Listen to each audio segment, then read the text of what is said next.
actually on my desk talking to you instead of voicing this over, because for my 100-day project today, I am supposed to use alcohol inks. So I've pulled out my alcohol inks. These are actually vintage patinas, but these in this row are my alcohol inks. And I've got a bunch of this shorthand book paper. Some of it I've coated with some clear gesso that will probably work better, but I thought while it's drying I'm going to go ahead and play. In addition to my alcohol inks and my paper, I've got two different kinds of well, they're the same alcohol. One's a spray and one is not, and then some alcohol blending solution for me to just kind of play with on. I'm not real sure how alcohol ink does on paper. I've never really played with it, so I thought that's what I was going to do today, and if any of that sparked my interest to go into my art journal, we'll go into that. But I want to start by just playing with it, and I'm using all the same kind of paper, just so I have some consistency in something here. So I'm gonna probably fast forward through some of this and just let you see me play if it works out. If not, haha, you'll never see this. So here I go. So I did keep this because I ended up using some of it in a journal, but I'm just starting by playing like I said I was going to do. These are, and I can't remember where I transitioned into the gessoed pages, and I believe it made a small difference with it, but some of that depended on some of the other materials I was using. So I'm just taking these alcohol inks. I'm not going to try to tell you what colors I use on them because I absolutely have no idea. You see, I have a huge collection. If you do want a full list of all the alcohol inks I have, let me know. I'll try to compile that. But I'm going to just put a link to general. These are all the Tim Holtz Ranger brand Adirondack alcohol inks. I only have a couple mixatives, a silver, a gold, and a white, and those will come in here in a little bit. But as you can see, this one, I sprayed some of the alcohol on there, and if you do know, alcohol help clean up any alcohol ink that gets on things, so that's always a good thing. Some of it soaked through when I used the alcohol there because of the saturation. It soaked through a little bit more than it did without the alcohol. And you see, I tried to make notes of what I did to each of the pages, but that didn't work completely. So I didn't find, I'll tell you this, I didn't find that using the alcohol in any way affected these, but using the alcohol blending solution had a huge difference. So I used that on this page, and I definitely saw a little bit um, more blending, I guess, of the colors. I think coming up here in a little bit, I'm going to use one of the pages I had gessoed, and this might be where they start using them. I can't, like I said, I can't, I don't know, I didn't figure that out. But this one, definitely you can see a bit of a difference because I applied that alcohol blending solution down, and I'm getting kind of, see, I'm trying to go into the center of some of those pieces, and I'm getting, oh, what do you get, like an agate slice type feel to some of these, and this has the metallic in it because I put that gold mixative in there. So I'm just absolutely playing with this. And like I said, using the alcohol blending solution makes a huge difference in the flow of them. You see how those flow together a little bit more and didn't just soak into the paper. So this one for sure is one of the ones with the gesso on it. And but I did put down quite a bit of the alcohol blending solution, and then I'm just throwing colors at it. I'm trying to remember one of these. I go in and I decide I'm going to just put down um, rainbow order colors. I think that may be my last one that I do, and that's not this one. So in here I add some of the silver of the mixative, and it may not be called silver. I don't have them on me. So like I said, if you want a complete list of all the alcohol inks I have, I'll give it to you, but I don't know that some of them you may not be able to get anymore. I'm not positive. So the big thing is these are just that brand. So I did play with this. This one got a little muddied, as you see, so I tried to add the white mixative in there and just kind of splash that everywhere, so it's a little wild. And then I'm coming in, ooh, excuse me, I had a tickle.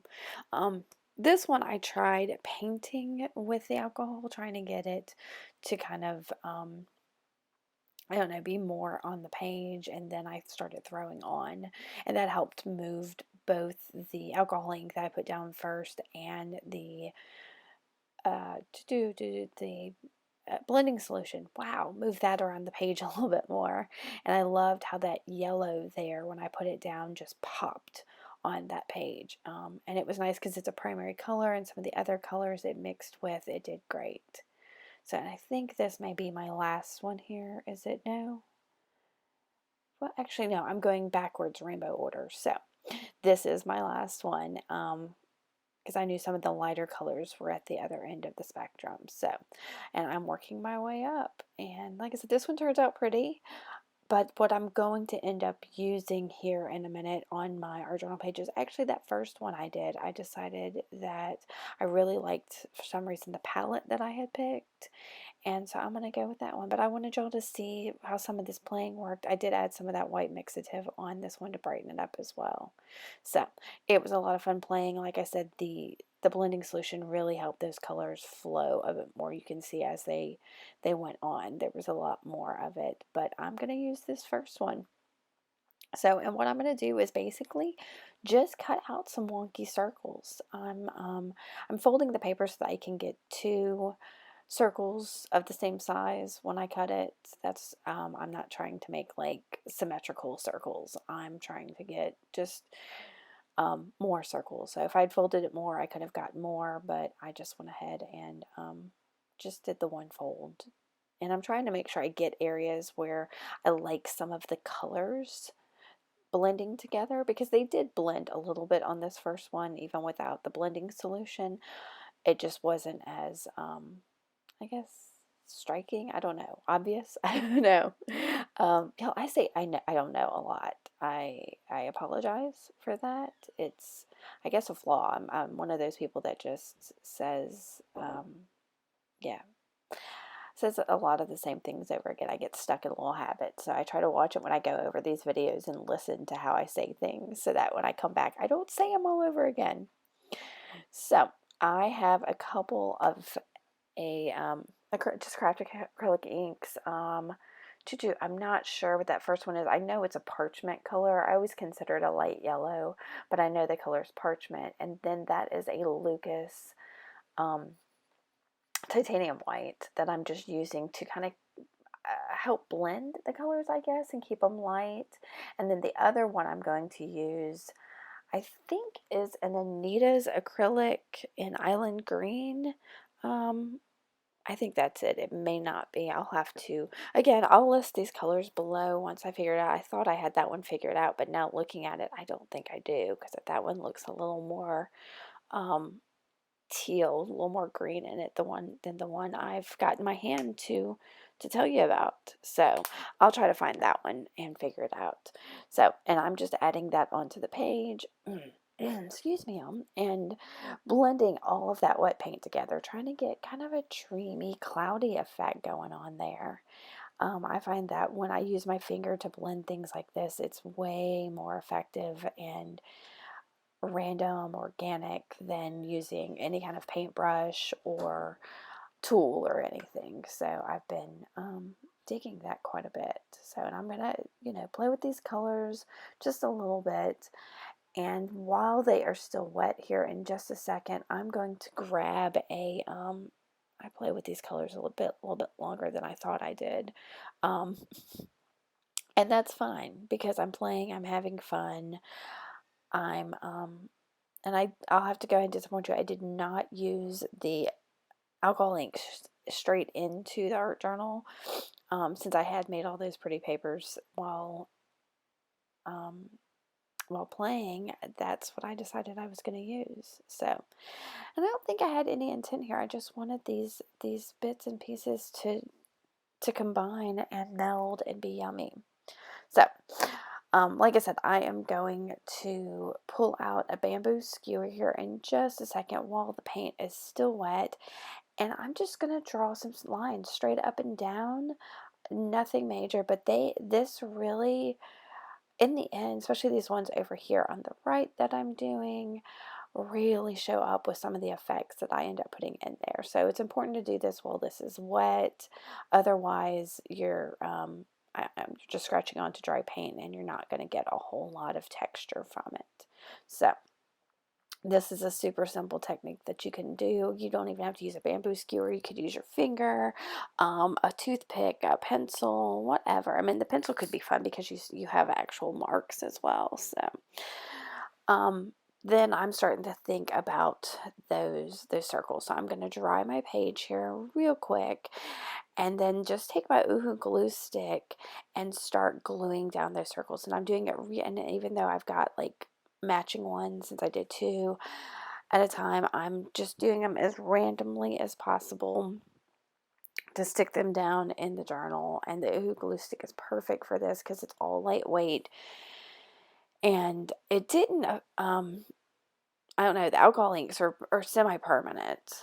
You can, I think, I'm not sure on paper. I should have tried that. I may have to pull out some now that I've got those papers off to the side and see if putting alcohol in them makes them do anything now that they're dry. But in any case, the Oohoo glue stick doesn't affect those colors in any way. And this was within minutes of me getting the alcohol inks on the paper. So, and I love that paper. I think I said it here at the beginning that they are books on learning how to do shorthand, and which I don't know that anybody does shorthand anymore. So they're kind of, I don't know, I found them at a estate sale and I thought they were really neat because they've got almost like handwriting in it. So examples of what the shorthand should look like.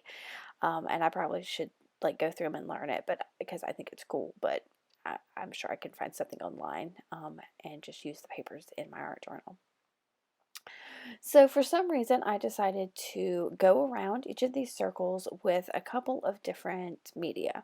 I'm starting with my Stabilo All Pencil, which is one of my favorite things in the world when it comes to art supplies. And then I'm going to use a couple different kinds of pen. Now, each of these types of pen have different, like some of them react with water and some of them don't. Now, the first one I'm going to use is a Dollar Tree one that I really love, and it pretty consistently reacts with water, especially if you catch it before it dries. There are times when it doesn't bleed, with water the way I want it to, but that's because I've let it dry too long, especially on really porous paper. Now, this is one that shouldn't bleed. I think it's an artist pencil. I believe an artist pencil. An artist pen, I think, is called a Zig, maybe. And then I've got this one, which is just it's a ultra macro or ultra micro. Anyway, super fine tip Uniball Signo. So I will try to find a link to that one as well. And that one doesn't, like the other one, it does a little bit of bleeding, but not much. And then I'm just going to use a wet paintbrush and go around each of these. And I'm trying to go around all of them once, but I'm not trying to make sure I hit every line that I drew because I want some of those pen and pencil marks to still kind of be there. I want the randomness of that, and I think that's going to be pretty awesome. And it is. It really does turn out to be awesome. And what's even more awesome is some of the lines I drew in the paint, that bit of where it's bleeding gets into that and is pretty flippin' awesome. Now I decided I wanted drips from that media, so I am just right at the bottom of these, wetting them up real good while holding them up and down so that they drip really nicely. And I think I'm going to dry that once I get them good and dripping. While it's drying, I guess I go ahead and I grab a white China marker, and I'm just putting 3 dots on each of the circles, especially on areas, if I can, where there's color, because that white China marker shows up better on that.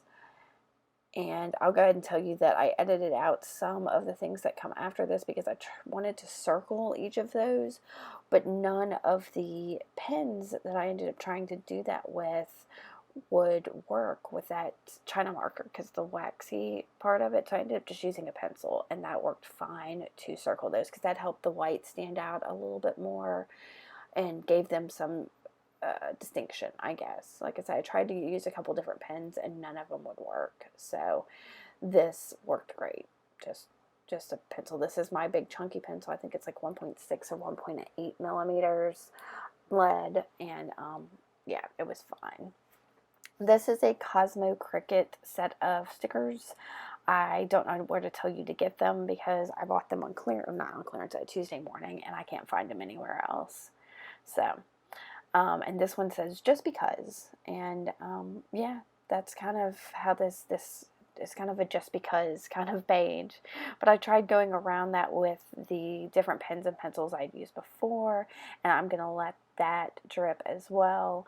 And this is where you see some of the lines, because I happened to line that up straight on some of those lines I scratched in, and it's gorgeous. So, and that's the page, y'all. I know this is kind of weird. I went ahead and incorporate because I liked a lot of the techniques and showing y'all some of the play I did with the alcohol ink. So I hope you like this. If you did, make sure to give me a thumbs up and make sure to subscribe too, y'all.